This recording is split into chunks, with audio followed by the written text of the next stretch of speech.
করা হতো যে ইন্টারন্যাশনাল নর্মস কেন এই আইসিটি ফলো করছে না, তখন বলতো যে না এটা তো আমাদের ডোমেস্টিক ট্রাইব্যুনাল। ওরা কোনো সময় কিন্তু আমাদেরকে খোলামেলা বলতে পারেনি যে এই আইসিটি ট্রাইব্যুনালের কোন জুরিসডিকশনে কাজ করছে। আপনারা জানেন আমার বাবাকে 20টা চার্জ দেওয়া হয়েছিল তার বিরুদ্ধে। এই 20টা চার্জকে তারা প্রমাণ করার জন্য অথবা আমাদেরকে ডিফেন্ড করার জন্য খালি 4 জন সাক্ষী এলাও করেছিল। এখন আমরা তাও লড়াই করে গিয়েছি। আপনারা এখানে যারা আছেন তারা হয়তো মনে আছে আপনাদের, আমাদেরই একজন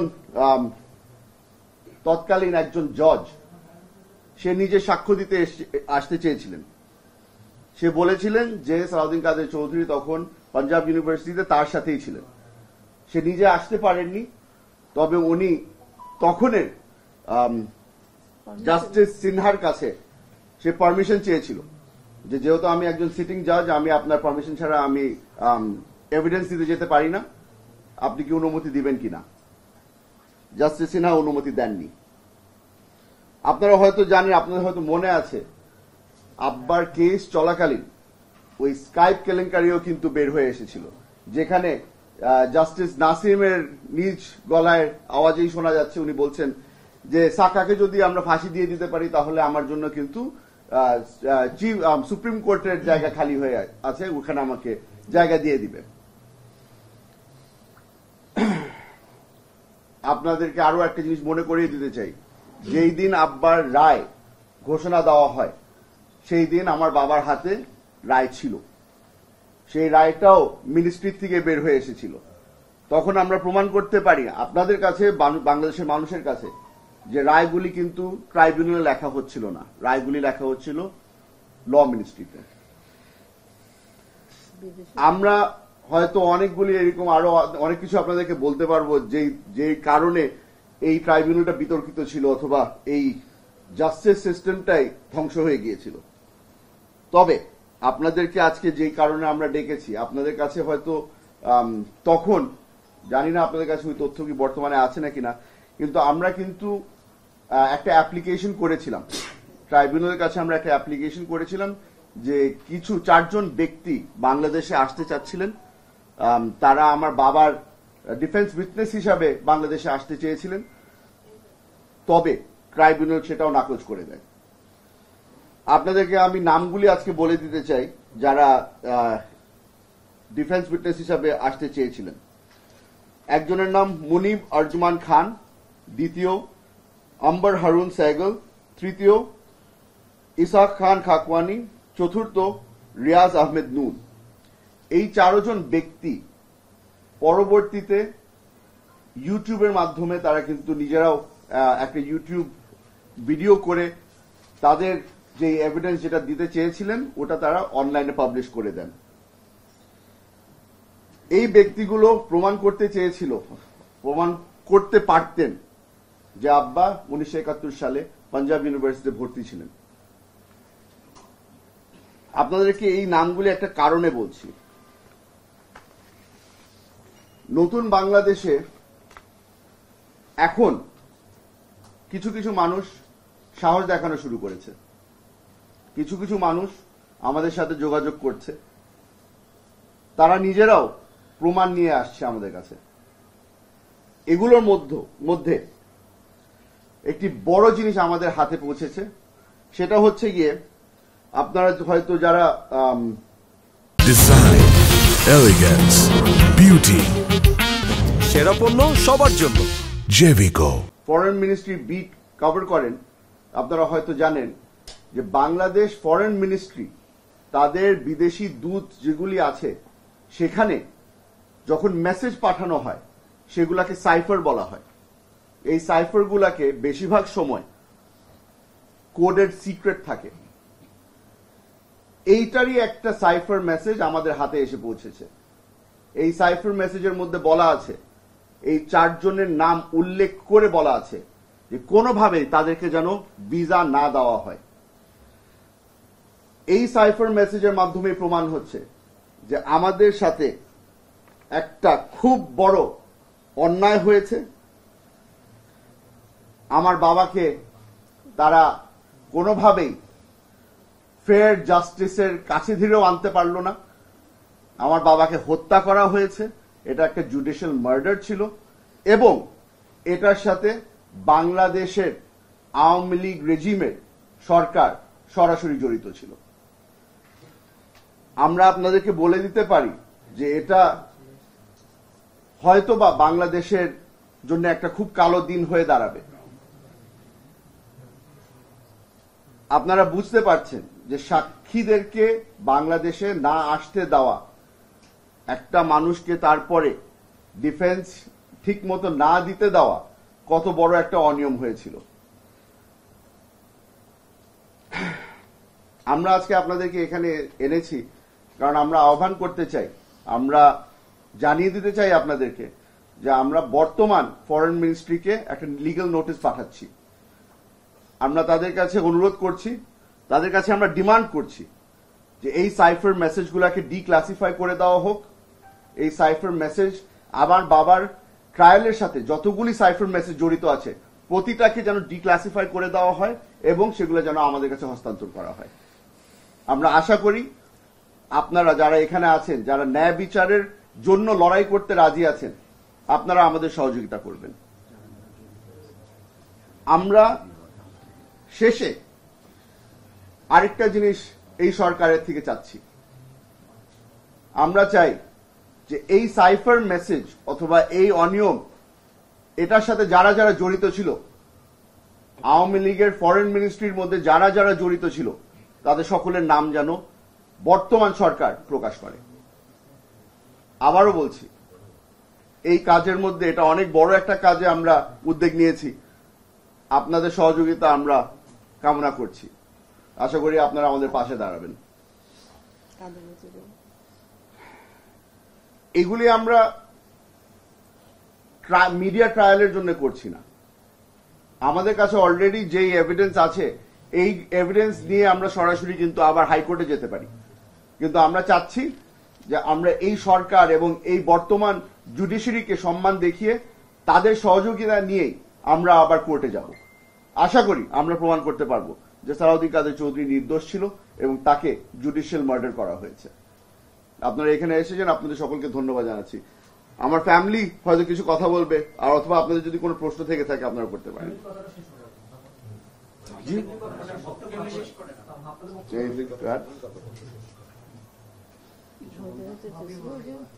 তুমি বলো যে কেন এগুলো করতেছিল, এটা বলো যেটা মানুষের ভয় দেখা পর্যন্ত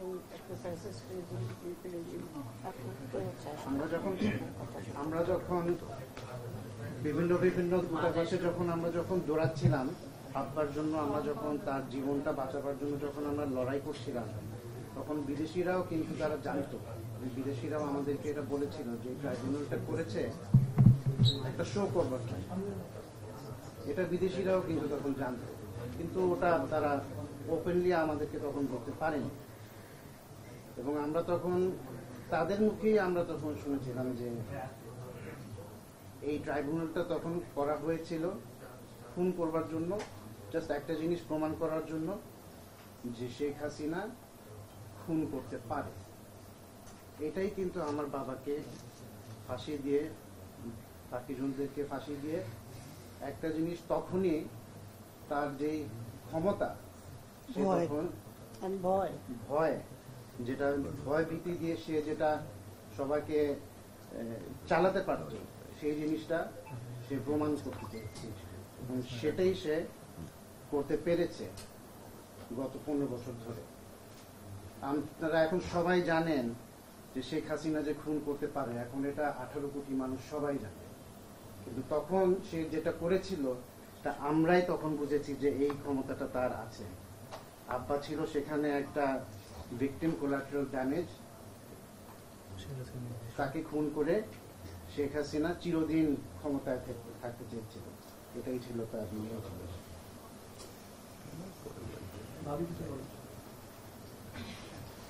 আপনাদের হয়তো মনে আছে, আমি ওই দিন তো কোনো সময় ভুলবো না, আমার কাছে এখনো ওই ভিডিওগুলি আছে। একজন আমি জানি না কে একজন আমাদেরকে ভিডিওটা পাঠিয়েছিল, যখন রাতের বেলা ওনাকে নিয়ে যায়, তারপরে সারা রাত টর্চার করে পিজি হসপিটালে নিয়ে যায়। পিজি হাসপাতালের একটা ভিডিও, ওনাকে যখন বের করে আনছে, মেরে তার এখানে এখানে সব জায়গায় রক্ত, ভিডিও আমার কাছে আছে। ওই ভিডিওটা তখন আমি খুব একটা কাউকে দেখাতে পারি নাই, ওই তখন সুযোগ ছিল না, আর তখন খুব একটা মানুষের ইন্টারেস্টেডও ছিল না। সবাই ভাবতো হয়তো উনি তো যুদ্ধ অপরাধী, কিন্তু এখনো তো এত মানুষকে মেরেছে এরা। আমি চাই না যে ওরকম ভাবে কারো টর্চার হোক, আর এই গভর্নমেন্ট বোধহয় ওরকম টর্চার করছেও না। কিন্তু তখন সবাই চুপ ছিল, বেশিরভাগ মানুষই কিন্তু চুপ ছিল। জার্নালিস্টরা দেখেছিল যে ওনার পুরা কাপড়ে রক্ত। এখন কি দেখেন কোনো কাউকে? দেখেন কোন? উনি তো 6 বার উনি সংসদ সদস্য ছিলেন, এমপি ছিলেন 6 বার। From 79 till 2013 he was a sitting MP. যখন উনি যখন ইয়েতে ছিলেন, ট্রাইব্যুনালে যেতেন, তখনও কিন্তু আমি পার্লামেন্ট থেকে প্রত্যেক সিটিংয়ে ওনার ইয়েটা পেতাম, মানে ইনভিটেশন আসে সব এমপির জন্য, ওটা আমার কাছে আসতো, এই বাসায় আসতো। গভর্নমেন্ট তো জানতো উনি জেলে, আমি ওটা জেলে আমাদের দিত, কিন্তু কোনো কিছুই উনি সিটিং এমপি হিসাবে অনেক নির্যাতন সহ্য করেছেন। এখন আমি চাই না আমরা যে আইসিটি যার মাধ্যমে আমার হাজবেন্ডের হত্যা করা হয়েছে, ওরকম জানি না এখন না হয়, নির্যাতন জানি না করে আমাদের যেরকম নির্যাতন করেছে। আপনার যদি কোনো প্রশ্ন থাকে আপনারা করতে পারেন। মুম্বাই, আপনি বলছেন যে আপনার ন্যায় বিচারের জন্য আদালতে যাওয়া, এটা ক্লিয়ার করবেন কিনা যে কোন কারণে যাবেন?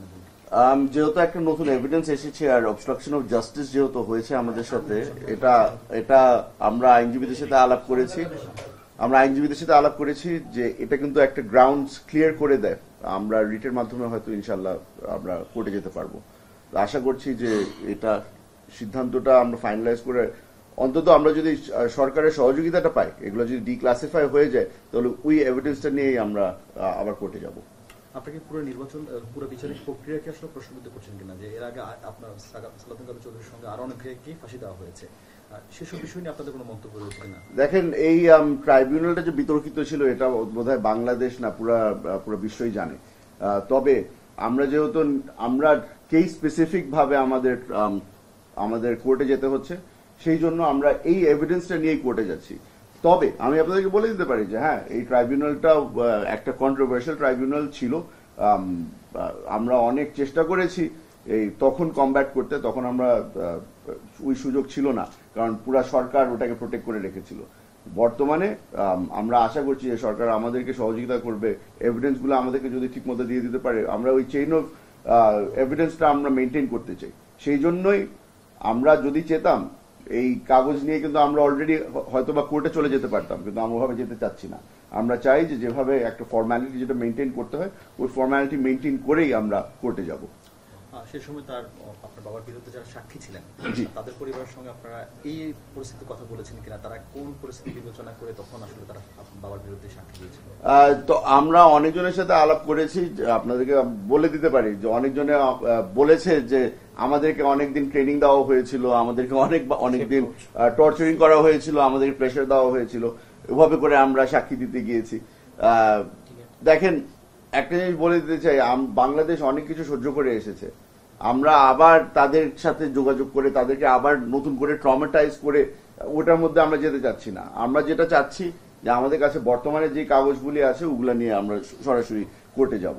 আর যদি আপনারা এখানে সকলেই আছেন, আপনারা যদি কোনো সাক্ষীরা যদি এগিয়ে আসতে চায়, আমাদেরকে সহযোগিতা করতে চায়, আমি ওদেরকে সবসময় ওয়েলকাম করবো। আপনারা হয়তো জানেন যে কিছুদিন এটা আমি কথা বলছি অক্টোবর বা নভেম্বর মাসে ফেসবুকের মধ্যে আমি দেখেছিলাম যে একজন আব্বার বিরুদ্ধে যে একজন সাক্ষী দিয়েছিল তাকে লোকাল মানুষরা আটক করেছিল কক্সবাজারে। এই ধরনের কাজ যেন আর না হয়। এখানে আমরা সকলেই বাংলাদেশের নাগরিক, আমাদের সকলেরই ওই রাইট আর প্রোটেকশন আছে। আমি আশা করি যে বাংলাদেশের মানুষরা অতটুকু ম্যাচুরিটি দেখাবে যে এই ধরনের আইন নিজের হাতে যেন কেউ না নিয়ে নেয়। আর এই জিনিসটা বলা দরকার আছে, আমরা খালি ভিকটিম ছিলাম না, যাদেরকে এভাবে করে বেঁধে বেঁধে নিয়ে এসেছিল এভিডেন্স দেওয়ার জন্য, তারাও কিন্তু এই হাসিনার ভিকটিম ছিল। তারাও কিন্তু হাসিনার টর্চারিং এর মাধ্যমেই এই ট্রাইব্যুনালে পৌঁছেছিল। জি যে ট্রাইব্যুনালে আপনার বাবার বিচার হয়েছে সেই ট্রাইব্যুনালে জামাতের বেশ কয়েকজন নেতার বিচার হয়েছে। জি, এখন টোটাল বিচার প্রক্রিয়াটা কি আপনি প্রশ্ন করছেন? আমি একটু আগে যেটা বলেছি, টোটাল বিচার প্রক্রিয়াটা প্রশ্নবিদ্ধ ছিল, এখনো আছে। আপনারা যদি স্কাইপের বিষয়টাই খালি ধরে নেন তাহলে তো ওই সুতা ধরে কিন্তু এই ট্রাইব্যুনাল আর টিকতো না। তবে হাসিনার আদেশ ছিল যে এই ট্রাইব্যুনাল যেভাবে করে হোক না কেন টিকিয়ে রাখতে হবে। আর নিজামুল হক নাসিমের বক্তব্য তো আপনারা শুনেছেনই যে এই ব্যক্তিগুলাকে ফাঁসি দিতেই হবে। তারা তো আর অপেক্ষা করেনি যে এভিডেন্স কি আসছে অথবা স্টেটমেন্ট কে কি দিচ্ছে। তাদের ডিসিশন যেই দিন ট্রাইব্যুনাল গঠন করা ছিল ওই দিনই ডিসিশন হয়ে গিয়েছিল। আমাদের ইয়ে ছিল অ্যালিবাই, আমাদের উনি তো এখানে ছিলেন না। ওই জিনিসটা আপনারা সকলেই জানেন যে এখানে আমাদেরকে যখন আমরা ডিফেন্ড করতে চেয়েছিলাম আব্বাকে, বারবার করে বলা হয়েছে যে আপনাদের তো এত ডিফেন্ড করার দরকার নাই, আপনার তো বলছেন যে আপনার মক্কেল দেশে ছিল না। তা আমরা যে আমার বাবা যে দেশে ছিলেন না এটা প্রমাণ করার জন্যও কিন্তু আমরা ডিফেন্স উইটনেস আনতে পারিনি, কারণ এই সাইফারের মাধ্যমে ব্লক করে রাখা হয়েছিল। জি ভাই, একটা বিষয় ছিল যে আপনার বাবাকে যারা মানে ফাঁসি কার্যকর করেছিল যে জল্লাদরা, দুজন জল্লাদের সাথে আমার কথা হয়েছিল। জি, একজনের বাড়ি ছিল হচ্ছে নেত্রকোনা মদনে। আচ্ছা, সে প্রায় 85 বছরের দণ্ডপ্রাপ্ত আসামি ছিল, সে জল্লাদ হিসেবে কাজ করেছে। আমি তাকে জিজ্ঞেস করেছিলাম যে আপনি তো জল্লাদ হিসেবে কাজ করেছিলেন, সালাউদ্দিন কাদের চৌধুরী ফাঁসিটা কার্যকরের মধ্যে আপনি ভূমিকা রেখেছিলেন, তার সবশেষ পরিস্থিতিটা কেমন দেখেছিলেন সালাউদ্দিন কাদের চৌধুরী? তিনি আমাকে বলেছিলেন যে তিনি শান্ত এবং দৃঢ়চিত্তে ছিলেন। যখন তাকে আমরা সেল থেকে ফাঁসির মঞ্চ পর্যন্ত নিয়ে আসতে হাত ধরে নিয়ে আসতে চেয়েছিলাম, উনি বলছেন আমার ধরবো না, কাজ করবো না, আমি নিজে যেতে পারবো। আর উনি উচ্চ স্বরে কলমা পড়ছিলেন, এটা হচ্ছে ওনার বক্তব্য। আর ওনাকে বললাম যে আপনার কি মনে হয়, আপনি তো লাস্ট মোমেন্টে দেখেছিলেন ওনাকে, বলছে অ্যাবসলিউটলি এটা মানে রাজনৈতিক ভাবে ওনাকে হত্যা করা হয়েছে, এটা তার বক্তব্য। এখন বিষয়টা হচ্ছে আপনারা বলছেন বিচারিক হত্যাকাণ্ড, কেউ বলছে রাজনৈতিক হত্যাকাণ্ড। এখন নতুন করে আবার কেউ আবার বয়ান তৈরি করছে যে এটা মব জাস্টিস ছিল। এই বিষয়ে আপনার বক্তব্য কি? এক। আর দ্বিতীয়ত ছিল যে যখন তাকে গ্রেপ্তার করা হয় একটা বাসা থেকে, তখন তাকে ব্যাপক নির্যাতন করা হয়। যে এই গ্রেপ্তার অভিযান চালিয়েছে এবং ফিজিক্যালি যারা টর্চার করেছে তারা এখনো আছে, কেউ কেউ হয়তো এখন কাস্টডিতেও আছে আমার যতটুকু শুনেন। তাদেরকে আইনের আওতায় আনা, এই ঘটনা, এই টর্চারের ঘটনাটা যে নির্মম ভাবে নির্যাতন রক্তাক্ত করে ফেলেছিল, তাদেরকে আপনারা বিচার আওতায় আনার জন্য আপনার কোনো পদক্ষেপ গ্রহণ করবেন কিনা? আমাদের প্রায়োরিটি লিস্টে অনেক কিছু আছে, আমরা কি কি চাই অনেক কিছু আছে, কিন্তু প্রায়োরিটির মধ্যে এক নম্বরে কিন্তু হচ্ছে যে আমার বাবার নাম আমাদের ক্লিয়ার করতে হবে। উনি যে যুদ্ধ অপরাধী ছিলেন না, উনি যে পাকিস্তানে তখন ছিলেন, উনি একজন স্টুডেন্ট ছিলেন পাঞ্জাব ইউনিভার্সিটি, এটা প্রমাণ করা আমার জন্য আপমোস্ট ইম্পর্টেন্স। হ্যাঁ, আপনি যে কথাটা বলেছেন যে আব্বারকে টর্চার করা হয়েছিল, অফকোর্স আমরা সেটার বিচারও চাই। তবে যে ব্যক্তি চলে গেছে উনি আর ফিরে আসবেন না। যেটা রেখে গেছে আমাদের জন্য ওটা হচ্ছে ওনার নাম, ওই নামটাকে আমাদের ক্লিয়ার করতে হবে। যারা যারা বহাল তবিয়তে আছে তারাও জেনে নেই যে বাংলাদেশে এমন একটা সরকার বর্তমানে আছে, আর ইনশাল্লাহ সামনে একটা সরকার আসবে যারা বিচার করবে। এরা কেউই পার পেয়ে যাবে না, কারণ আমার বাবা খালি একা না, অনেককে এইভাবে করে টর্চার করা হয়েছে। তারা হয়তো আমার বাবার মতো প্রমিনেন্ট পলিটিশিয়ান ছিল না, কিন্তু অনেক ব্যক্তিরা আছে যারা এখন ঠিক মতো হাঁটতে পারে না, ঠিক মতো ঘুমাতে পারে না, ভয় থাকে যে আমার উপর দিয়ে কি টর্চার গিয়েছে। ওই ভিক্টিমের মধ্যে আমার নামও আছে। সবকিছুরই বিচার হবে ইনশাল্লাহ। শেখ পরিবার এবং চৌধুরী পরিবারের মধ্যে একটা পারিবারিক সম্পর্ক ৭১-এর আগেও ছিল, এবং আপনার কি মনে হয় পারিবারিক সদস্য হিসেবে শেখ হাসিনার এত জিজ্ঞাসা কেন ছিল চৌধুরী পরিবারের? নামটা অনেক বড় ছিল, যে সালাউদ্দিন কাদের চৌধুরী নামটা অনেক বড় হয়ে গিয়েছিল, আর এই জিনিসটা শেখ হাসিনা সহ্য হচ্ছিল না। জাতীয়তাবাদী রাজনীতিবিদদের মধ্যে আমার বাবার নামটা অনেক বড় ছিল। আপনি হয়তো দেখবেন যে যতগুলি আমাদের ডানপন্থী রাজনীতিবিদ আছে অথবা ছিলেন, বেশিরভাগের উপরেই কিন্তু এই ধরনের জুলুম হয়েছে। আপনি ইলিয়াস আলী সাহেবের কথা চিন্তা করে দেখেন, আপনি সালাউদ্দিন আহমেদ সাহেবের কথা চিন্তা করে দেখেন, সবগুলি ব্যক্তির উপর দিয়ে কিছু না কিছু ঘটেছে। আর এই জিনিসটা আপনাদের জেনে রাখা উচিত যে মানে আমরা যাদেরকে বিচারের আওতায় আনতে চাচ্ছি সকলেই কিন্তু এক ব্যক্তির অর্ডারেই কাজ করছিল, শেখ হাসিনা। এখানে চেইন অফ কমান্ড বলতে সবকিছু গিয়ে ওনার পায়ে গিয়েই পড়ে।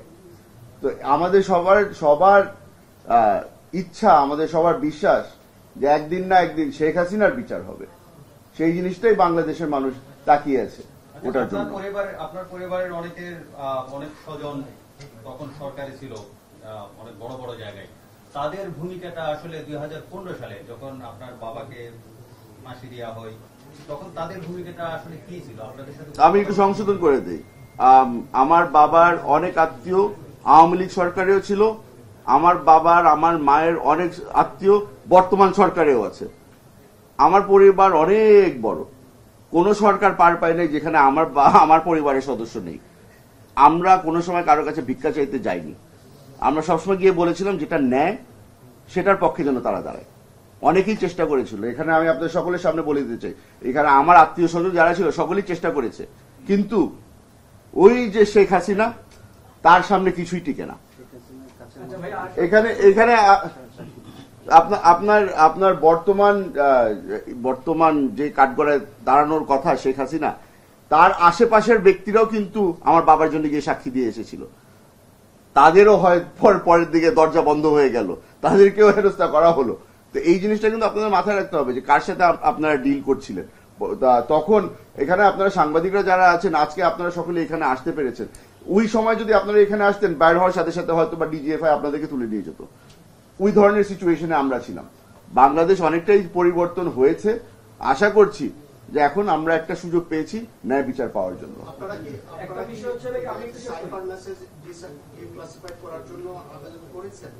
আমরা আবেদন করব, রোববারে ইনশাল্লাহ আমরা আবেদনটা তাদের কাছে পৌঁছে দেব। একটা বিষয় হচ্ছে যখন ফাঁসি কার্যকর করা হয় তার আগ দিয়ে মার্সি পিটিশন নিয়ে একটা প্রচারণা গভর্নমেন্ট থেকে চালানো হয়েছিল যে সালাউদ্দিন চৌধুরী রাষ্ট্রপতির কাছে প্রাণ ভিক্ষা চেয়েছেন। আপনি ফাঁসি কার্যকরের আগ দিয়ে পারিবারিকভাবে আপনার সবাই দেখা করেছিলেন, কি কথা হয়েছিল সালাউদ্দিন চৌধুরীর সাথে? আমি আমার বাবাকে জিজ্ঞেস করেছিলাম, এটা আমি ওনাকে সরাসরি জিজ্ঞেস করেছিলাম যে আব্বা তুমি কি কোনো মার্সি পিটিশন ফাইল করেছো নাকি না। আমার বাবা এটা সকলেই জানে, আপনি আবারও জিজ্ঞেস করেছেন, আবার বলি, আমার বাবা বলছে 6 ফুট 2 ইঞ্চি লম্বা মানুষ, মাথা কারোর সামনে নিচু হবে না। আমি আল্লাহর কাছে যাচ্ছি গিয়ে, আমি আল্লাহর কাছে গিয়ে আমি বিচার চাবো। তো এখানে মার্সি পিটিশনের বিষয় তো আসেই না। যে কাগজটা হয়তো আপনারা আমার হাতে দেখেছিলেন, ওটা একটা রিট্রায়ালের পিটিশন আমি নিয়ে গিয়েছিলাম রাষ্ট্রপতির কাছে। রাষ্ট্রপতি সাহেব তখন আমার সাথে দেখা করেনি, উনিও লজ্জায় ছিল, উনিও আমার সাথে দেখা করেনি। এখন ওই কাগজটা যদি আপনারা ওই এই যে জিনিসটা যে বললেন, এখন তো নতুন বাংলাদেশ বলছে না, বাংলাদেশ 2.0, আমাদের তো ওই right to access of information আছে। আপনারা বলেন, আপনারা আবেদন করেন। আপনারা যদি মনে করেন যে আমার করা উচিত, আমি আবেদন করব। যেখানে সরকারের কাছে যদি কোনো মার্সি পিটিশন থেকে থাকে, আমিও দেখতে চাই, আমিও দেখতে চাই। Thank you. ও hello sir,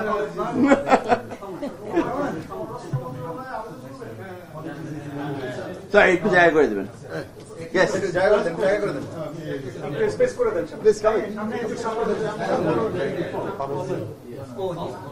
Obviously, you and your family have gone through a lot because of the execution of your father.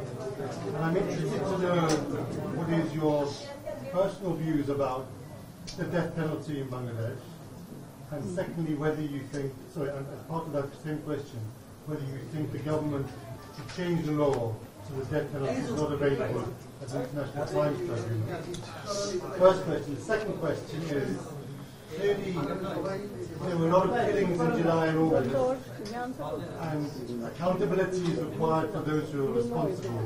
There is no question about that. At the same time, it is pretty clear that there are many people who have been arrested and detained for many months without any proper investigation and without there being any evidence to suggest that they are linked to the murders that they are arrested about. What is your view about that, and how should the government respond to that? To be very honest with you, the government at the moment has made certain mistakes.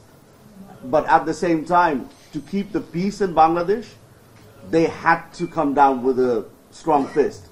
It was a difficult time, a time when it was literally being run by the mob. And even if I believe that there were arrests that were taking place that should not have taken place, for the safety and security of those people, I'm glad that they have been taken into custody, because otherwise the mob was becoming a severe problem for Bangladesh. And these people would have been at the forefront of mob justice. As for my personal view on the death penalty, I do not think that the death penalty should exist, ever, not just in Bangladesh, but in general. But that's my personal view. I have seen what happens when you have people that are innocent, that have been put to death under very dubious circumstances. So that has left me very scarred, and I don't believe in the death penalty anymore. Which is why I don't think that I'm the right person to ask whether the death penalty should be availed to the ICT or not. I'm a victim, so it's definitely the wrong person to ask. The people that should be asked these questions are the people that are currently in charge. And I hope you do ask them that question. And just to follow up on the answer to the second question about arrests, whilst it may be understandable at the beginning there needed to be arrests of some people high up within the Awami League because nobody quite knew what was going on. Now, 1 year on, many people have been detained for over 10 months, 9 months, 7 months, 8 months, considerable amounts of time. The police and authorities haven't, in many of these cases, produced any evidence of any kind against them. Would it not be right for the government and the authorities to respond and deal with those, so those people where there is no evidence against them should be released? I think that this is definitely an opportunity for change to come about, and we do need to deal with this problem. As you know, David, and everybody here, we all know that this has become a business. People that are being falsely targeted, and it is a money-making gimmick that has started. This needs to be dealt with right now. And I think a priority list should be created. We're investigating these and letting people out and not allowing people to take advantage of this very critical stage in Bangladesh to make money or to settle scores. This needs to be dealt with immediately. I think investigations should be sped up. They should be done right, but they should be sped up so that the innocent can be released immediately. I hope that answers your question. Thank you. Thank you very much.